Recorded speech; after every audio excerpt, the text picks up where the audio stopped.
Hi guys, how are we all doing?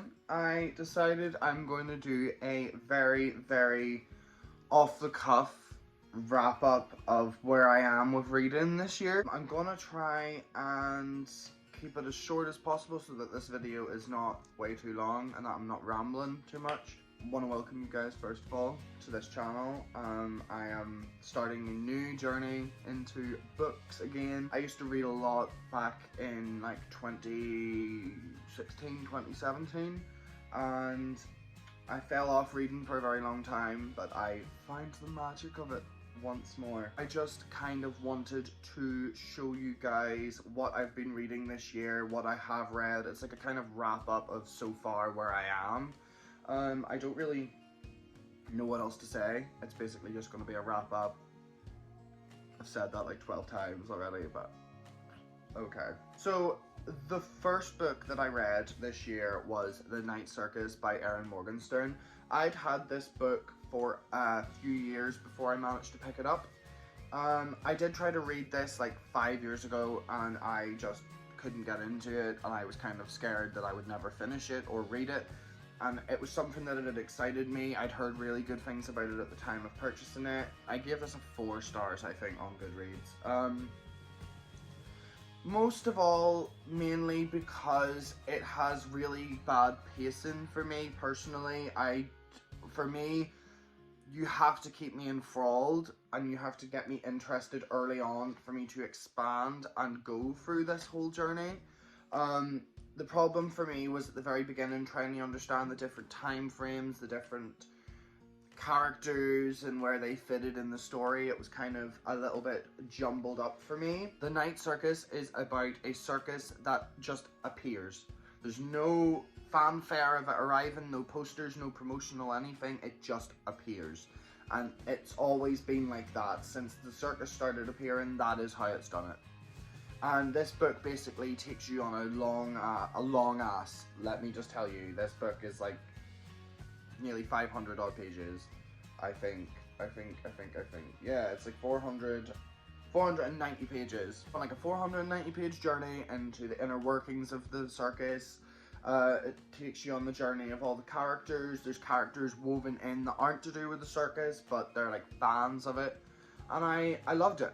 I really did. That's why I got 4 stars. It would have got 5 if it had been for better pacing. The next book I read in the month of May, because that was May, late April, beginning of May I finished that. This one I started in May and I finished at the end of May because I just wanted to enjoy it. It's a long ass book and I just wanted to have a great time. And that was The Final Empire by Brandon Sanderson. This is a high fantasy novel set in a gorgeously told world. The world isn't gorgeous.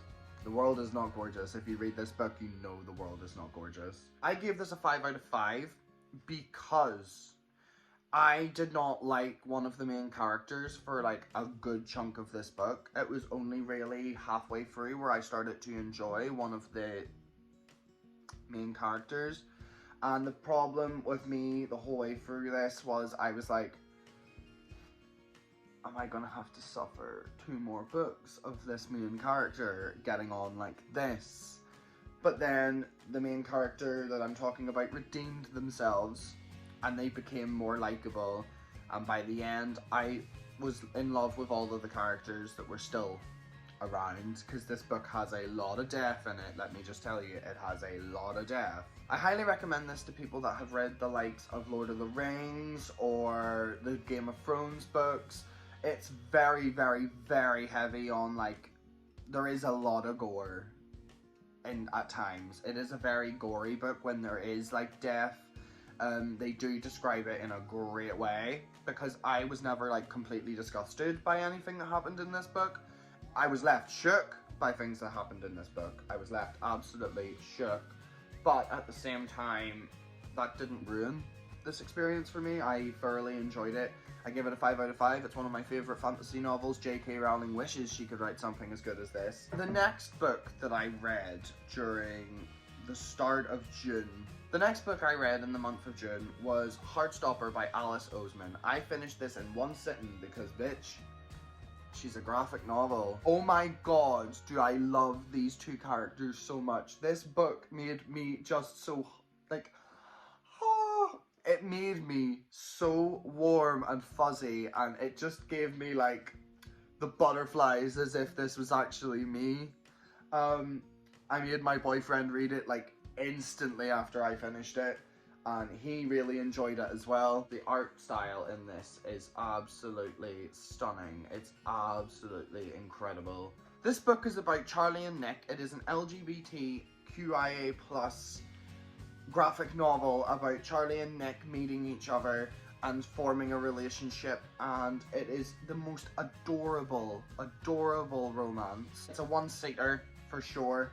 You can just pick it up, sit down with a cup of tea or a cup of coffee and read this in one sitting, and you will love it. I am looking into getting the other volumes as soon as possible because I need to know what happens with these boys. And the final book that I read this month, and it is officially on my top 10 favourite books of all time, and that is The Priory of the Orange Tree. Bitch, this book is a chunky one.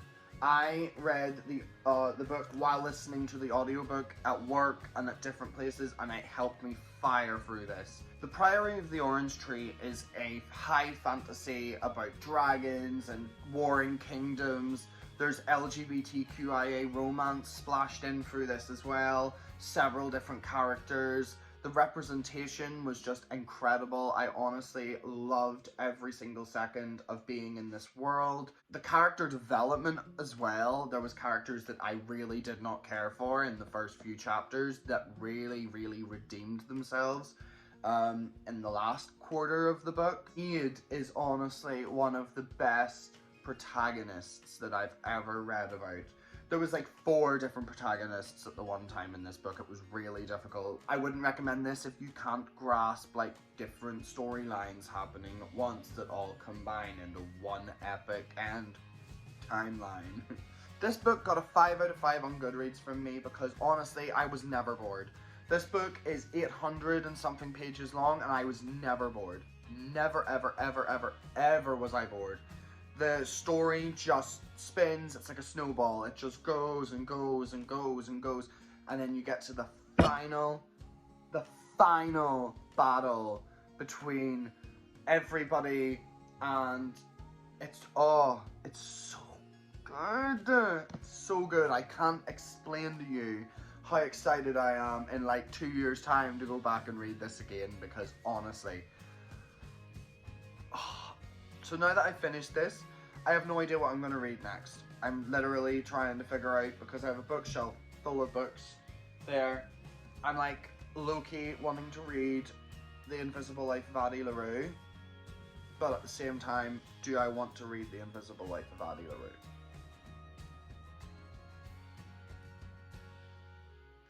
I don't know. I've got 3 on my knee here that are potentials. One of them I'm really scared to read. I Have a Little Life by Hanya Yanagihara. I really want to do a reading vlog on this book, but at the same time, I know what this book is meant to be like. I've seen the reading vlogs. I've heard the trigger warnings. I've been there. I've you know what I mean? Like, I've done my research going into this book, and I do know this is a heavy boy. There's a lot of heavy subject matter in this book. And I'm like, do I read it now to get it out of the way? Do I read A Little Life so that I don't have to worry about reading it? That I can go into next year even and not have to worry about reading A Little Life? So that's one of them, because I haven't decided if I want to read this yet. I might read it if I can get the audiobook, because I feel like it would help me like it did with this. Oh, this book's shorter. Okay. See, I didn't know that this was shorter than The Priory of the Orange Tree. I thought that this was roughly the same size. I thought this was like 800 pages or something. But right now, A Little Life by Hanya Yanagihara is honestly on my list of, do I want to read it? Do I not? Yes, I do. Do I want to read it now? The next big boy that I have, I will definitely need the audiobook for, because it's like 912 pages long. And that is House of Earth and Blood by Sarah J. Maas. Love her writing. I love the way she tells stories. The only books I have read are the Game of Thrones, the Throne of Glass series. I read the first 2 books. I have all the others that I managed to get during my Sarah J. Maas obsession back in the day. I need to get the rest if I'm going to read them, but at this point I have up until Queen of Shadows, I think, is the one I've got. Don't know. I kind of want to read this, but at the same time I'm like, ooh, 912 pages. Do you want to read a 912 page novel right now? The answer is possibly. The answer is possibly. The next one that I have is The Invisible Life of Addie LaRue. It looks like it might be an easy read. It doesn't look, it's like 415 pages long. So this could be a sensible decision, but is it a decision I want to make for the summer? Because this kind of screams October, November vibes to me. It's about a girl who wants to have an easy life.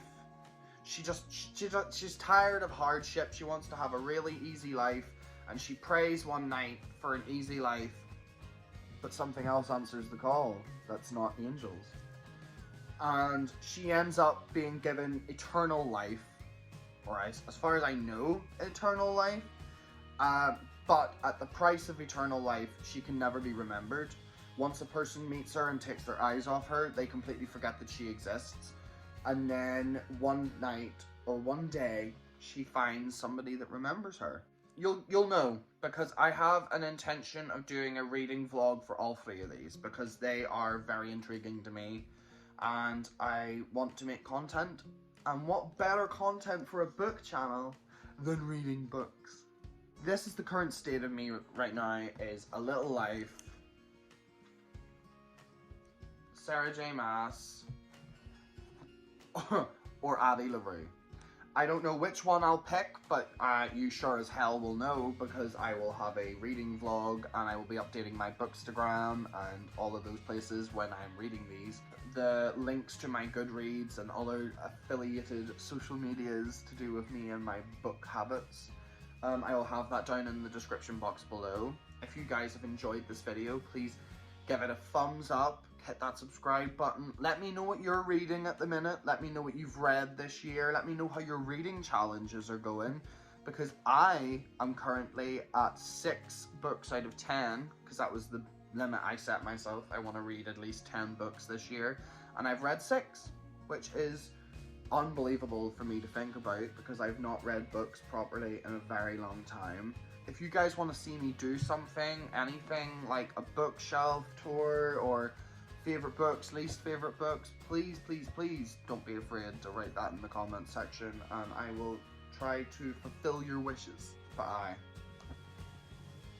I'm done now. I'm gonna go and have a cup of tea, get ready for Drag Race All Stars starting. Thank you so much for watching, and I will see you guys in the next video. Bye bye.